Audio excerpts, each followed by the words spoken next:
Salem's deceleration burn was almost complete. Arnov Station barely 1,000 kilometers away now. His own engine burn was making scans difficult, but it was almost finished now. He'd planned to drift the last few kilometers in so he could get a good look. Arnov Station had gone dark over a month ago, but this deep into the system, it was far away from everything when it stopped transmitting. Salem, and likely a host of other salvagers, would have started their approach as soon as it was detected. He was just hoping to be the first one there. Cutting his engines at 50 kilometers, Salem turned around, casting his sensors over the station. Arnov Station wasn't very large, home to just a few hundred people, mostly bear and cat uplifts, but there were some humans and anima, but he could see no signs of life. The windows dark and reactor cold, the whole station was silent. In the last 100 meters of approach, Salem fired his thrusters to come to a stop, before starting a slow orbit of the station. Not exactly an orbit. The mass of the station was too low to provide any sense of gravity. Instead, it was a circular and slow course around the station. Arnov was a rotating ring, with spokes to the central docking hub. It was still spinning, producing a little over 8 meters a second. Salem noted that there seemed to be no sign of damage on it, though through the glassy domes of the ring, he could see the corpses of trees and frozen water. The entire station was cold, far too cold for its inhabitants. There was no debris, so Salem angled toward the docking hub, stretching his legs and toes as he approached, setting his feet against the metal surface and magnetizing to the hull. Salem half climbed across the plating to the main docking hangars. They were all closed, but without power, they would be easy to force open. Soon enough, Salem was entering a hangar, one of 8 on the station. It was a smaller one, designed for spacefarers like himself to use. The hangar was tidy and clean, as well as decompressed. Once the hangar was sealed, Salem headed for the interior door, which was also closed. It was easy to force open, but there was no rush of air from beyond, no pressure at all. The entire hub, at least, must be decompressed, likely the entire station. Beyond the doorway was an access corridor, connecting the hangars and elevators of the station. Of course, none of the elevators would be working, so he forced another door and began climbing down the shaft. Each spoke of the station was an elevator shaft, running from the docking hub to the ring below, so as Salem descended down the shaft, the sense of gravity grew. Not much at first, but soon his mass was turning to weight. Salem wasn't huge, but he weighed over a ton at 10 meters a second, so he would be lighter here. Not much, but a little. The elevator was at the bottom of the shaft, so Salem forced open the entrance above it, 1 floor up, opening out to the residential deck of the ring. Several bodies were scattered along the wide corridor, gently glistening with frost. Most were bears, though a few anima and humans were among them, even the odd cat. But an anima, like Salem, should have been able to survive decompression. Worse still, 2 cats were in sealed suits. The helmets still pressurized. They were dead, just like everyone else.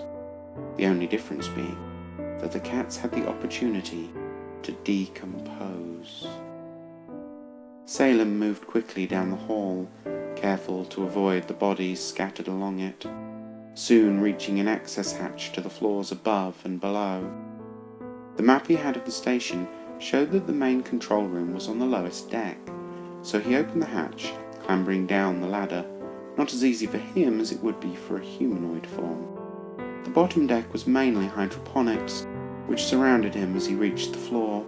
The plants, all starved of water and air, were as dead as the people, though there were less of them here, just a handful of staff, mainly cats and humans, as dead as the rest, laying among their crops, frozen together. Hydroponics covered half the lowest deck, able to produce food for more than double the station's population. allowing Arnov to resupply passing ships. Though it was all useless now, the stiff bodies of the frozen plants cracking under the heat of Salem's reactor as he passed the endless shelves. The maintenance area was ahead, so he focused on his destination. The corpses of so many was a new experience for Salem. He'd seen a human die once, their suit compromised as they drifted through the dust of Jupiter's outermost rings. But that body was badly damaged. The crew and citizens of Arnov were perfect. None were injured, at least not that he noticed, as he tried to keep his eyes on the door ahead. Forcing his way into the maintenance area, Salem was pleased to see an empty corridor, free of bodies and clean, much like the hangar decks, and indeed the entire station, were it not for the death that seemed to blanket every corner of it. Salem's lamps were illuminating the way ahead. The light colours and soft, almost organic shaping of the passage allowed his lights to penetrate the dark well. If anyone was still alive, they would surely notice him. Following coloured lines, he soon found the entrance to main control. A single cat uplift was sat against the door, facing directly towards Salem. His frozen eyes glistened in the light, almost making him seem alive. His body was frozen to the floor and door, making it difficult to avoid disturbing him. Using his laser cutter, Salem warmed the frost around the cat, gently loosening it so he could move him, without rending his body in two. It took almost 20 minutes, but the body was finally free, allowing him to carefully handle the remains, moving them to the side of the door. The control room door was a bulkhead, closed but without any power. Its locks would be on. Forcing it was impossible. Having no other choice, Salem opened a maintenance panel, exposing a data port. Extending a cable from his chest, Salem connected to the system, sharing some power and sending in hacking programs. The security system was designed to keep fire and decompressions out, not salvagers. So it soon swept aside, allowing him to disengage the locks and lift the half-ton door. No air escaped as the door moved, indicating that decompression did not kill everyone. The control room should still have pressure in that case. The only way this room could be decompressed was if the atmosphere systems were compromised in some way. Several bodies littered the control room, many of them bears. Their large, furry bodies slumped in chairs or over consoles. Even here, the power was out, so Salem performed a quick weld on the door, ensuring it would not close behind him. He didn't want to be trapped in here. This station was already like a tomb. He did not wish to be buried alive in it. The main computer core could be reached from here, so hastening across the room, Salem pushed open the door and entered the core. There were no bodies here, just a series of server stacks, each reaching from floor to ceiling. They were some 5 meters high, larger individually than Salem. Arranged in 3 rows, they appeared reminiscent of Roman columns, surrounding the central access terminals. Salem moved to the center and began looking for the black box. Housed in the foot of the terminals, it was still there, making him the first to arrive. Disengaging the mechanical lock, the black box slid easily from its housing. The first sign of power, its lights were on, indicating that it was still intact. The box had a serial number on the side. This is what he needed to claim this frozen tomb. Salem prepared his transmission, but shielding on the bottom deck prevented it from being heard here, so Salem headed out of the server and control room, making his way toward the nearest route up. The residential decks were not shielded, and the journey was not long, soon allowing him to transmit the serial code along with his own, claiming their salvage and forcing others to change course.